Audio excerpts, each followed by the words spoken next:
And thank you so much for joining us today for our product roadmap webinar. We are excited to share our updates on existing features and new releases. And with that, I will turn it over to our VP of Product, Aakar. Hello, everybody. Good morning. Looking forward to chatting with you all today. So let's get started. Hello, my name's Aakar. I am the VP of Product here at CircleCI. I've been with Circle 3.5 years now, located in Boston. And as the quote says on the slide, I love receiving product feedback. So I've highlighted my email address here, aakar@circleci.com. Don't hesitate to reach out if you've got feedback, if you've got questions. I'll try to answer everything I can today. And if I can't, I'll definitely put you in the right direction for whoever can answer it on my team. The other ways you can reach me is Aakar Shroff at LinkedIn. You can try to reach me at GitHub. I haven't written any production code in a very long time, so you're not going to find too much there. And you can find me on any of the other social media apps, Mastodons, the Twitters, at Aakar Shroff. Thanks. All right, so just a reminder, if you've got questions, post them in the Zoom chat, and we'll get to them during the Q&A time. Our roadmap and changelog is available for public consumption, so don't hesitate to view those. And then just a reminder on the roadmap, as you know, most of you are probably familiar, roadmap is subject to change. And then we don't necessarily put dates there, but we try to put dates on the when we're talking with y'all. So today's agenda, we're going to do a quick overview of what we're focused on at CircleCI. I'm going to talk a little bit about the challenges that we're trying to resolve for our customers. And then I'll talk a bit about what we've released related to those challenges, as well as what we're building next. And then hopefully, I believe we'll have 15, 20 minutes for Q&A. And we'll have Ashlyn come on and kind of read out the questions, and I'll try to help answer some of those. Again, here's our public product roadmap. Don't hesitate to take a look at that. We're not going to be talking about everything that's on here today, but it'll give you a good view as to kind of the problems we're trying to tackle. If something is not on there, again, don't hesitate to reach out, aakar@circleci.com. I definitely check my emails, and we'll try to get back to you as quickly as possible. All right. So the mission at CircleCI really here is to help manage all the things that go into delivering software so that the software teams can focus on kind of the most important and best part of their job, which is innovating to solve business and customer problems. Obviously, as most of you know, software delivery has evolved over the last 20 plus years. It's continuing to evolve even today. I mean, every day something new is out there. And software teams are more and more responsible for things that are just not related to the code that they're writing, right? They're responsible for the APIs that they're using. They're responsible for the libraries that they're bringing into the application. They're responsible for the components working in production and the services in production. And so more and more of their job is managing all of these kind of interdependencies and these structures that don't necessarily amount to them actually writing code or the code that they've written. And so we want to help teams deal with this. We believe that we're in a great spot to be able to leverage our historical knowledge as well as what we understand about best practices in the space to give customers the ability to kind of start focusing on what they do best, which is innovate on the problems that their customers are facing. And so over this year, we've been focused on 4 areas. The first area that we've been focused on is, as I just alluded to, there's a lot of changes happening upstream and downstream. So we want to make sure that we're helping customers automate the validation of those changes. The second place that we're focused is we want to provide features and experiences that allow customers to adopt best practices, best DevOps practices, best development practices. The third is through a lot of conversations with customers, a lot of conversations with developers, we know that we want to be able to give developers access to build optimizations and help them decrease their build times, also decrease build costs. And so that's a third area that we're focused on. And then finally, managing developers at scale for those platform teams that are trying to handle hundreds to thousands of developers on CircleCI and trying to grow their kind of user base within their world. We want to make sure that they have the tools necessary to be successful. I'm going to step through each of these and talk a bit about what we've been delivering and also what's coming relatively soon.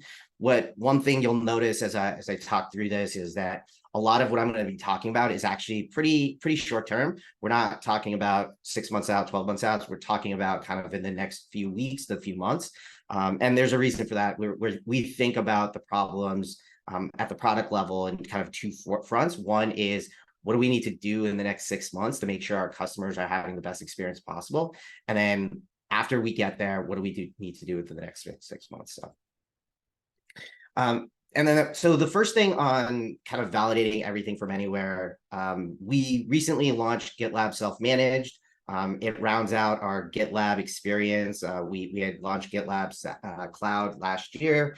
And so now CircleCI basically supports Bitbucket, GitLab, GitHub, and I believe that's about 85 to 90% of the VCS market today. We're always looking for feedback from our GitLab users. I think this is one area that we would love to get an understanding of how customers have been using the GitLab feature, whether it's been valuable, where there's some challenges that they're seeing. So if you've got any feedback on this space, please let us know. I'm happy to take that feedback and kind of run with it.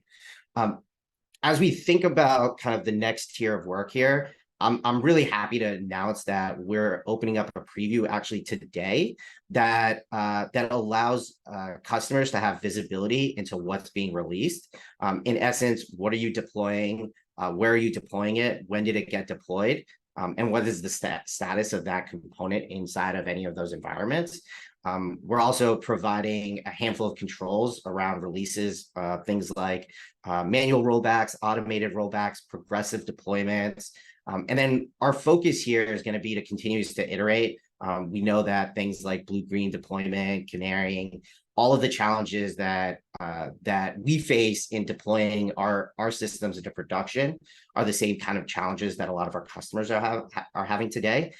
We know that this isn't going to be perfect for everybody to start, but our goal is to continue improving it. So if you're interested in testing this, especially in your staging environment or even in production, don't hesitate to reach out to Alexa. I've put her name on the slide. She'll be able to give you feedback on how to get started. She'll be able to kind of help you. We want to get as much feedback in this kind of area as possible. And so looking forward to kind of seeing how much our customers enjoy this.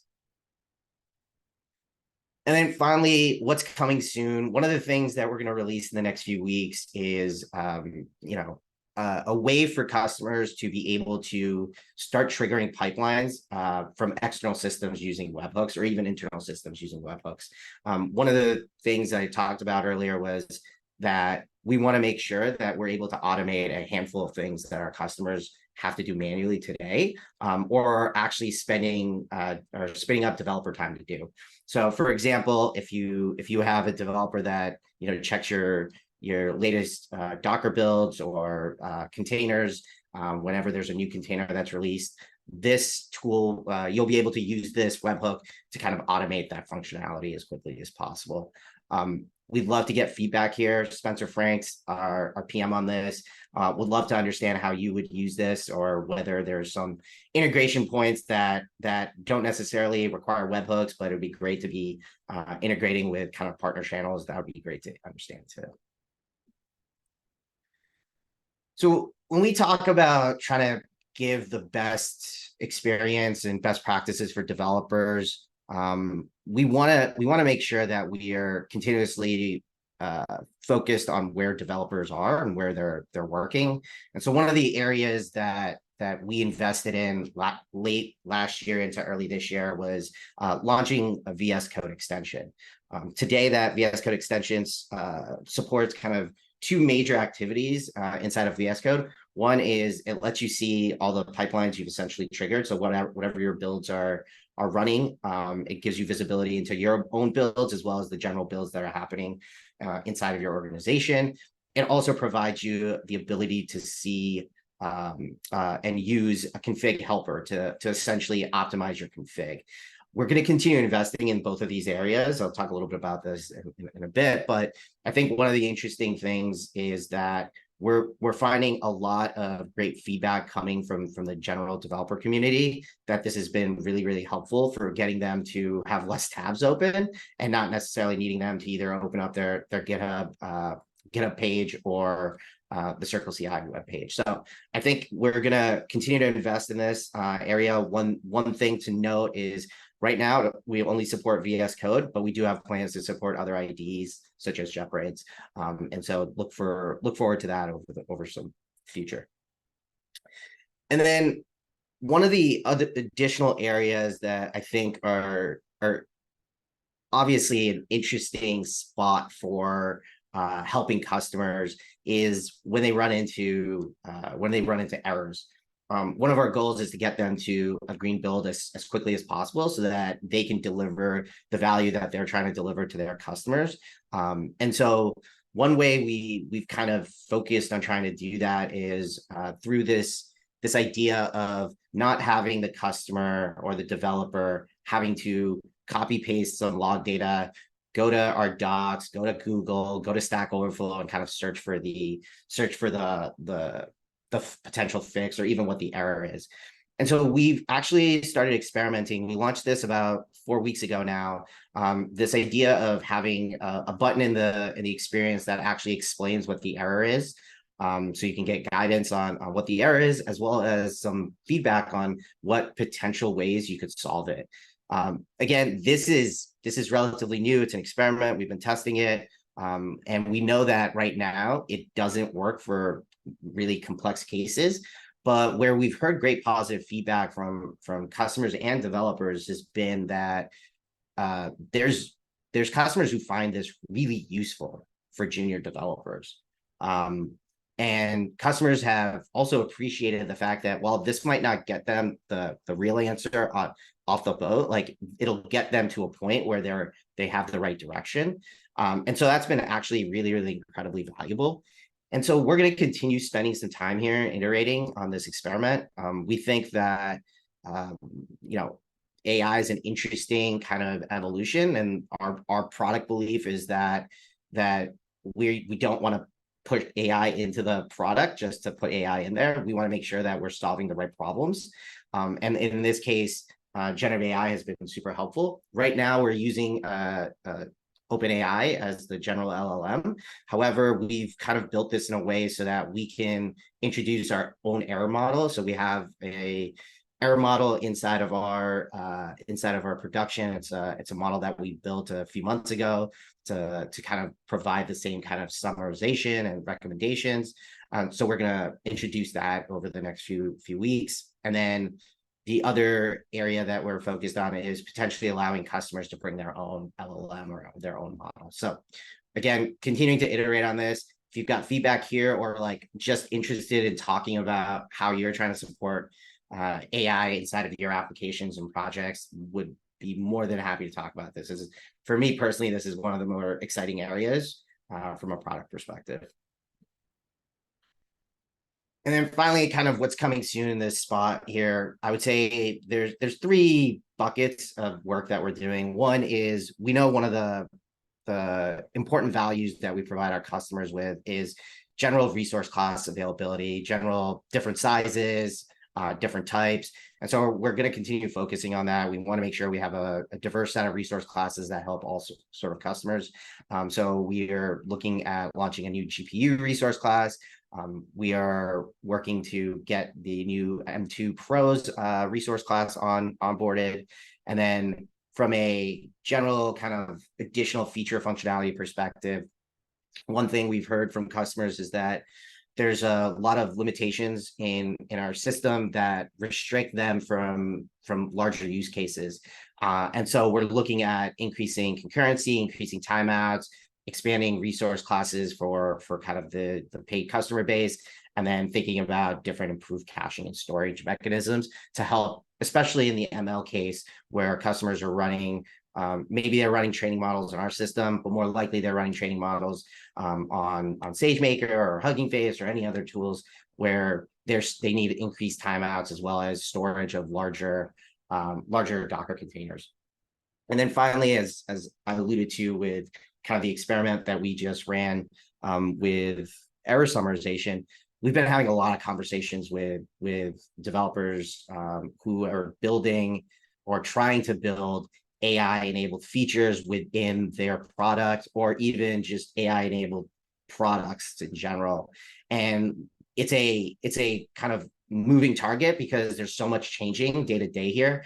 But one of the things that we noticed in our conversations, and we noticed internally as we were building out the error summarization tool, was that there's a big challenge in kind of everything that you're trying to do with testing, evaluations, kind of fine tuning.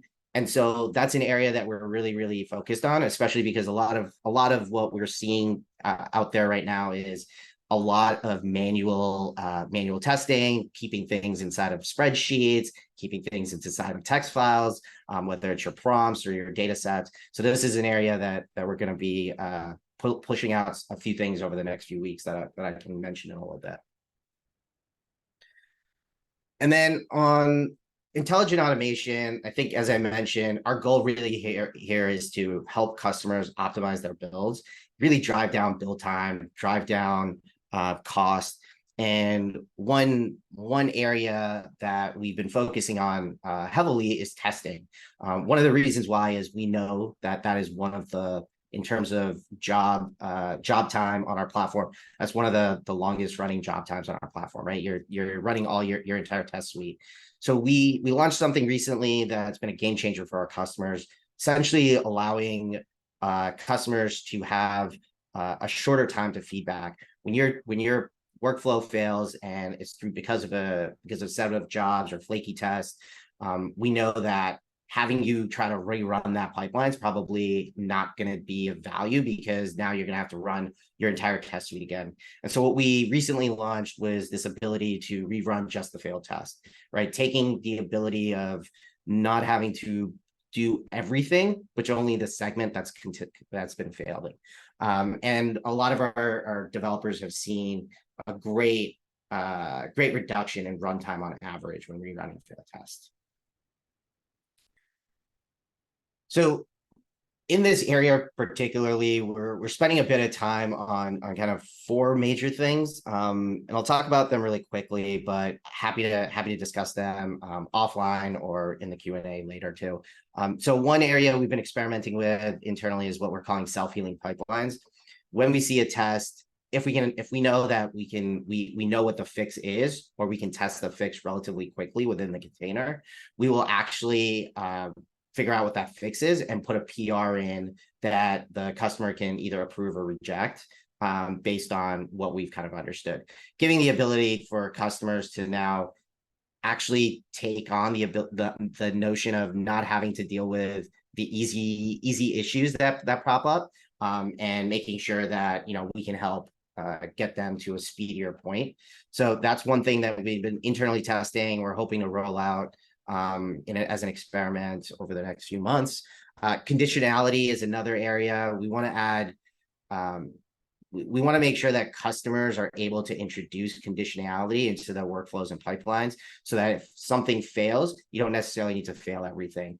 If this is a flaky test and you don't want your pipelines to fail in the future, you can actually allow that flaky test to keep running. And so the idea is, again, continuing to provide value to help automate some of these things that might be problematic. The third part is what we're calling selective execution. And this is really the next step in the rerun failed journey that I had just previously mentioned. And that's really giving us the ability to provide customers with a way so that they don't have to execute the entire pipeline all the time.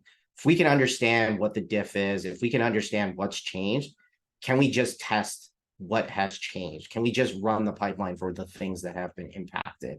The reason we think that this is going to be really impactful for a lot of the developers is not just only because it'll allow your pipelines, your subsequent pipeline runs to be completely much smaller in terms of time and effort. But I think subsequently, as we've been talking to the developers who are building these AI-enabled projects, the thing that we keep hearing is that it's really costly to run these evaluations. It's really time consuming. I have to run it on this data set that has, 500 items, but I just added a new item and I don't need the 499 to run the eval. So we think that it's going to be really helpful for folks who are testing LLM applications with prompts and eval data sets, and kind of reduce the cost of and time around that.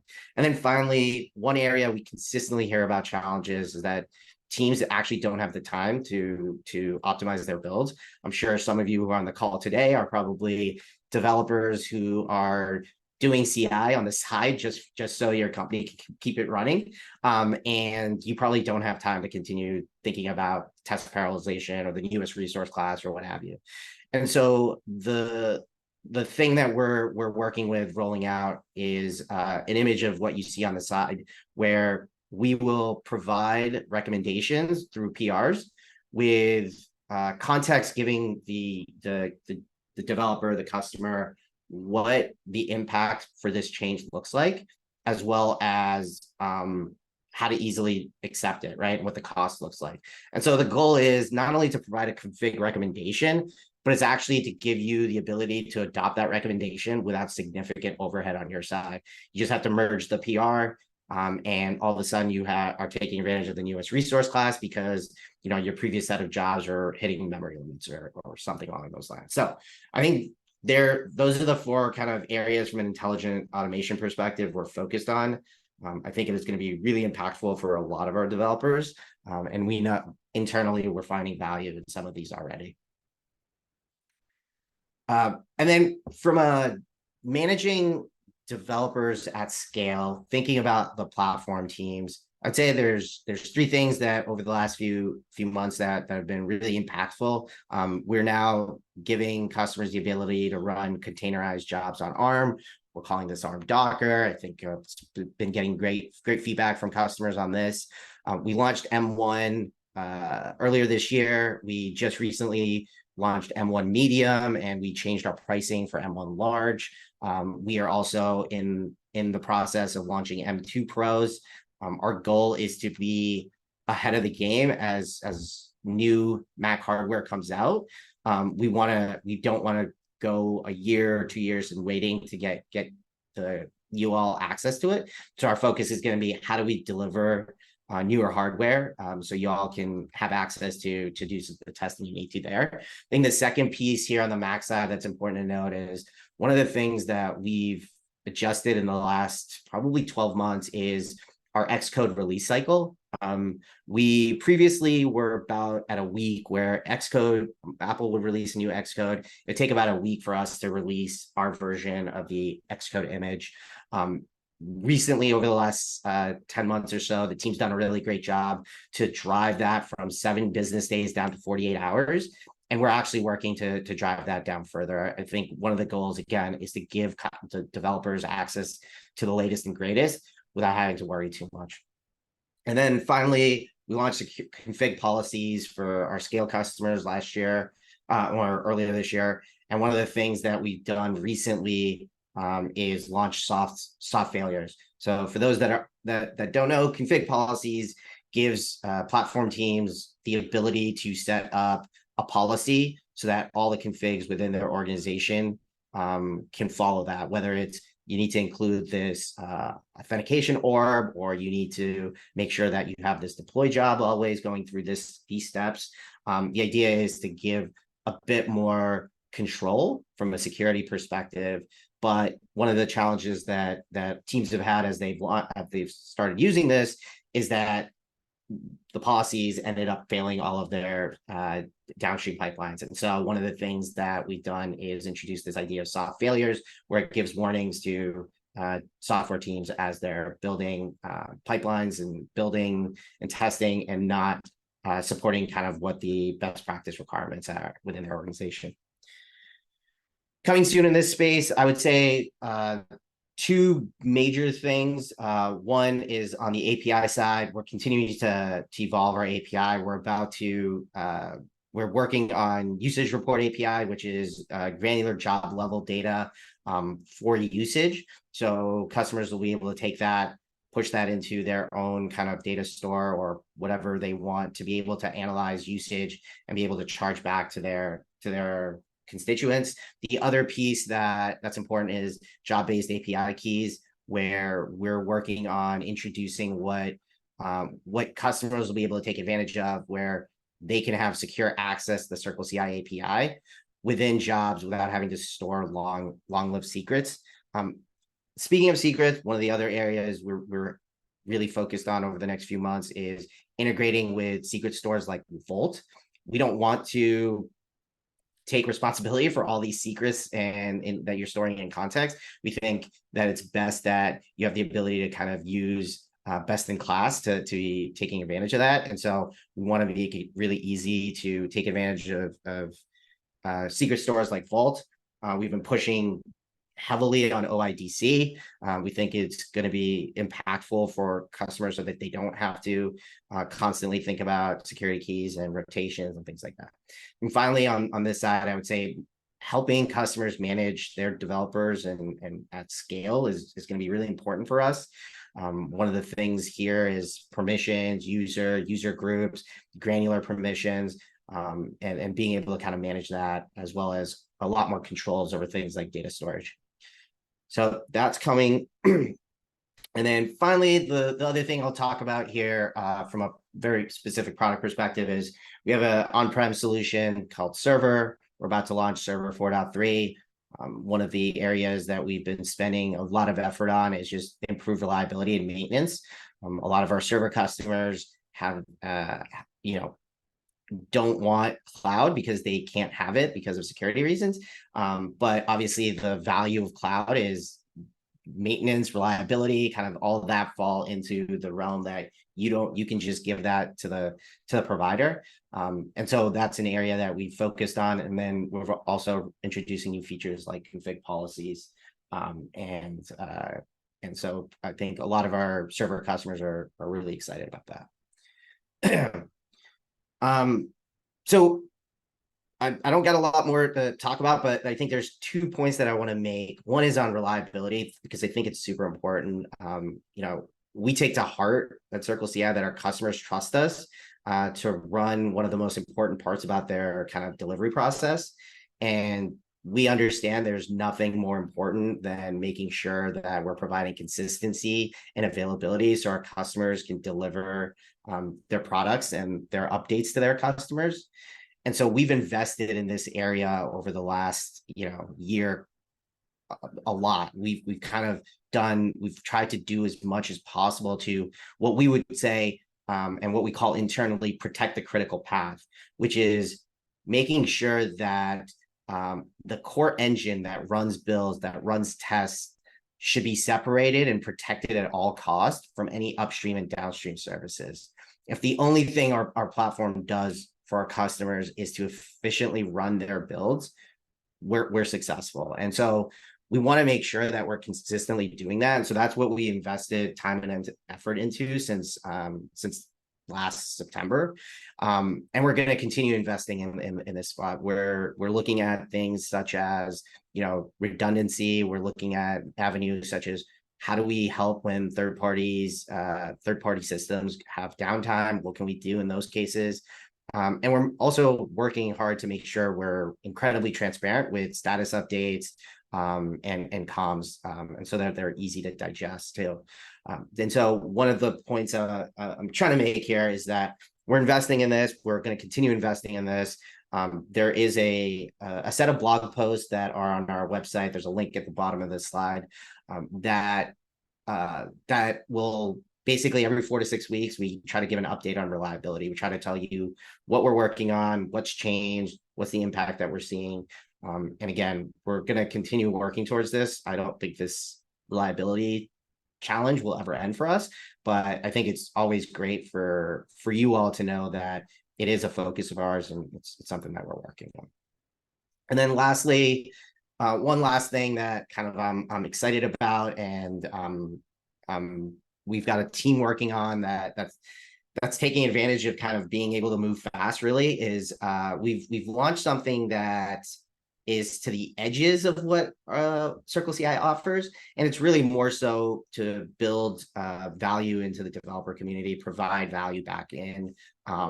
And so we launched something called Continuous Labs. You can get to it at continuouslabs.circleci.com, and it gives you a view into some of the things that we're thinking about releasing, either open sourcing or just releasing for free to the general developer community. Right now, we've got, I believe, 2 things launched. We launched config.tips, which is a website that allows you to get config snippets. And we also launched something called Debug GPT, which allows you to use an extension inside of Chrome that gives you kind of debug access to console logs and things like that. So we're going to continue investing in there. There's you can see in the screenshot here, there's a bit more stuff that we're thinking about, automatically generating optimized containers. How can we help with kind of AI powered commit messages, fine tuning starter templates, things like that. Again, love feedback. If you've got any feedback here, if you're starting to use this, if you have used this, I'd love to be able to kind of connect you with the teams that we have who are working on this. Finally, a few things. Take advantage of the features. Talk to your admins if you don't have access to them. Please provide feedback. If you're using GitLab, if you're using any of these features we talked about, if you're using anything that we haven't talked about and you got feedback, don't hesitate to get in touch. We have a discuss forum that is available for us. It's available for the general public. Don't hesitate to ask questions there or post anything that you've got you want to know about. And then if there's anything that you'd like to see in like the second iteration of this, right? This is our first iteration. I'm a product manager, so I'm going to come at this from a product perspective. We'd love to iterate on this. So get in touch, aakar@circleci.com. We put my email in here like 15 times, so hopefully y'all remember it. But please don't hesitate to reach out. I love getting feedback, positive and negative, so don't hesitate. And with that, I think we've got a bit of time. So I want to show 2 things that are coming before I get to Q&A. I mentioned the IDE, the VS Code extension, kind of what we're trying to do there. I think 2 important kind of facets of where we're going with that. So over probably the next 6 to 8 weeks, you'll start seeing a rollout of what we're calling config testing from within the IDE. So instead of one of the conversations we have with a lot of folks who are responsible for keeping their part of their development pipeline up and running is that it's really hard to test config. I make a change, I merge it, I wait for it to run, and then it fails, and I have to go do it again. And so we're introducing the ability to test local config changes directly from the IDE without you having to merge your code in. And so again, giving you the opportunity to get things done as quickly as possible. The second step in the journey, so that's kind of V1. The second step in the journey, which is coming a bit later from now, but definitely in the new year, is we want to make it easy to test your local code without you having to merge your code into Git and then having the pipeline run. This will give you the opportunity to basically run your pipeline with your local code, give you feedback immediately so that you can make the changes you want, and only merge when you're feeling confident. So again, hopefully this will give people the ability to move a lot quicker, and not be afraid that what they're going to do is going to break some CI issue. And then finally, the last thing, as I mentioned, we're talking to a lot of customers who are building these AI-enabled features. We're integrating with Langsmith. We're going to integrate with Brain Trust. Langsmith is a tool from LangChain that allows kind of the ability for us to run evaluations. And so this is going to be rolled out in, I believe, the next like 2 weeks. So look forward to this. I think it'll be really impactful for those folks who are building it. And I think, we're more than happy to kind of talk about the interesting challenges that we're seeing in this space, as well as what we've been hearing from other customers. Great. With that, I'm going to open up the Q&A. Ashley, you Awesome. wanna? Yeah. Yeah, great work, Aakar. So much stuff to get through, and we do have a good few questions here as well. So might just start in the order that they came in. So first question is asking if the slide deck is going to be available after the presentation. I believe so. I think they're gonna. I will find out if the slide deck will be. I'm not 100% sure, but we'll figure it out. And if it isn't, we'll figure out how to get you the information that's in it. Yeah, and I think if I remember correctly, like so everyone that's on the call that's registered, you should get a link to the recording of this video after the event. And also if you want to reach out to your TSM or CS colleague or contact, they should be able to get you the details as well. So that's it for that one. Um, Going back to now product questions. So going back to rerun fail test. We had a question to wondering what frameworks are supported by that feature. So right now, I believe we are supporting Ruby, JavaScript, TypeScript, and I'm not sure what the other one is, but I will definitely get you that. If it's not available on the developer hub, I will definitely get you the list. So if we can get the person who's asked that question, Yep. definitely get that list for them. Awesome, definitely. So maybe next one. Okay, a little bit in this. So it's about the CI config recommendations. So where a PR is generated with suggestions for CI config changes to optimize the workflows, the question is, how configurable will this be? For example, if there's a team responsible for CI config, you'd want that team to be the ones who are evaluating the PR. You wouldn't want general developers in that situation to action the PR. What thoughts on that? Yeah, so right now, we there's where this is being tested internally, so we're open to understand the configurability requirements that you all might have. Our hope was that we would give flexibility here, but with some limitations. Every time you try to add a bunch of flexibility, it just adds a lot more confusion and complexity into the system. So happy to discuss this. Right now, the initial experiment that we were doing was limited to any kind of configurability. It was just you were going to say whether you would like to actually receive these recommendations or not for your project. And then your project would get the config PR updates. So we can definitely talk through that. And I will connect you with, if you're interested to kind of talk through this, we can connect you with Sebastian Lerner, who's running kind of this project. Amazing. Amazing. So going on to a couple other ones. Okay, one about billing. So Aakar, you mentioned about the API, but we had someone asking about the ability to download invoices or any updates from a billing perspective. Anything there you could share?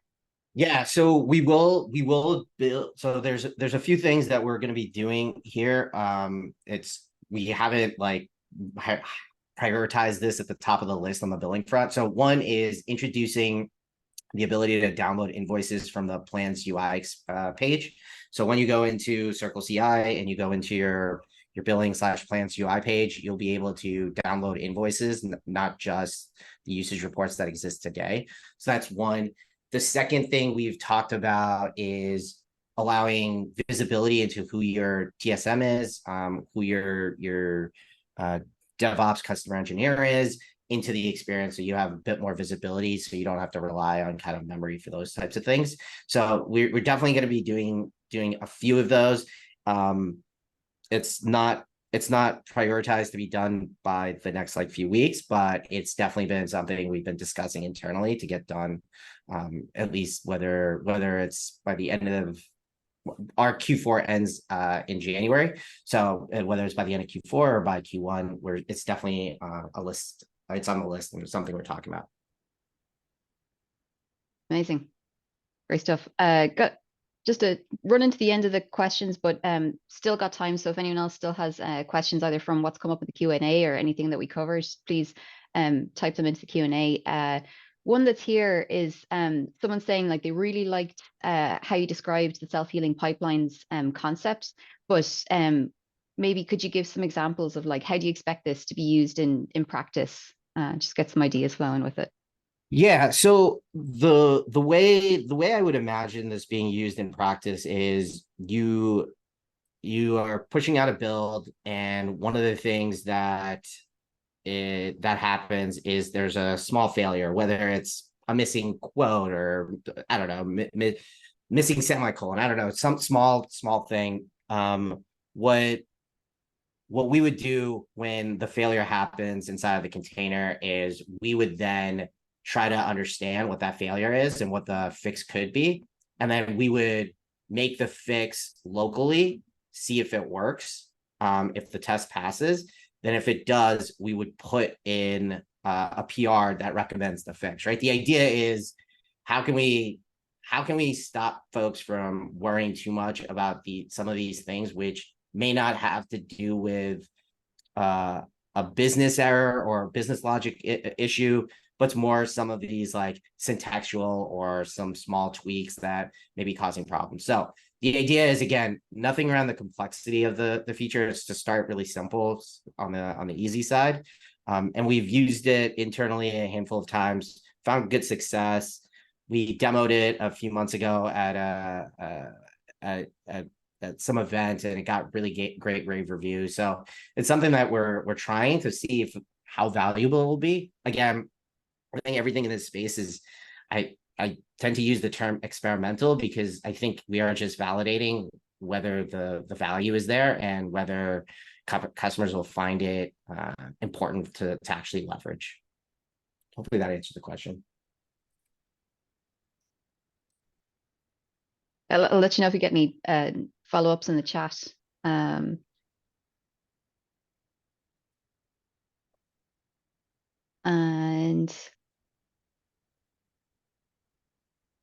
all right, yeah, here we just got another one in.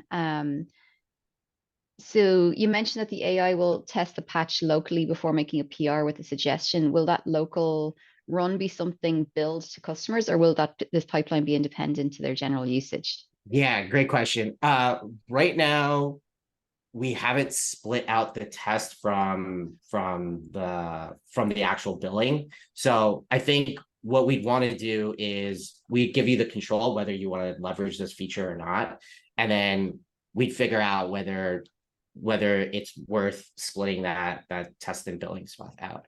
But I think right now, again, I would say at the moment it would be part of the usage, but we are having discussions internally whether we split that out eventually.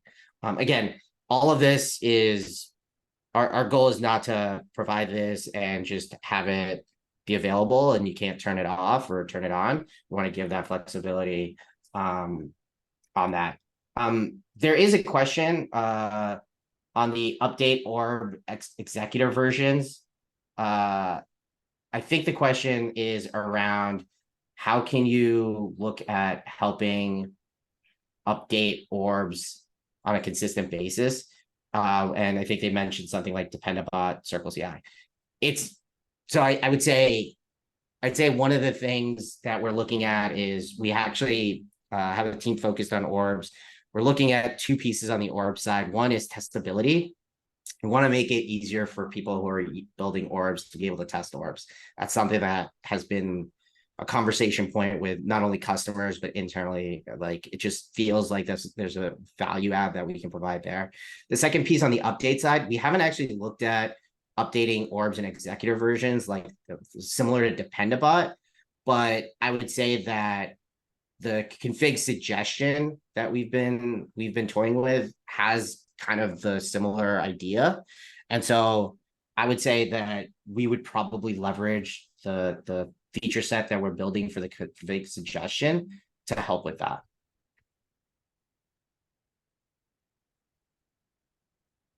All right, anything else? Yeah, I think with that, we've answered all the questions that we've gotten in. Amazing. Well, listen, folks, thank you all so very much for joining us. Appreciate it, and look forward to feedback. please definitely provide feedback on the product, provide feedback on the webinar. Let us know, did we go too deep in something? Did we not go deep enough? Are we missing something that you would have loved us to talk about? We'd love to iterate on this and continue kind of providing the value to y'all. So if anything is needs to be changed or adjusted based on what we could do, please let us know. As always, Aakar@circleci.com. And if that's it, I'll let y'all get to it. Talk to you soon.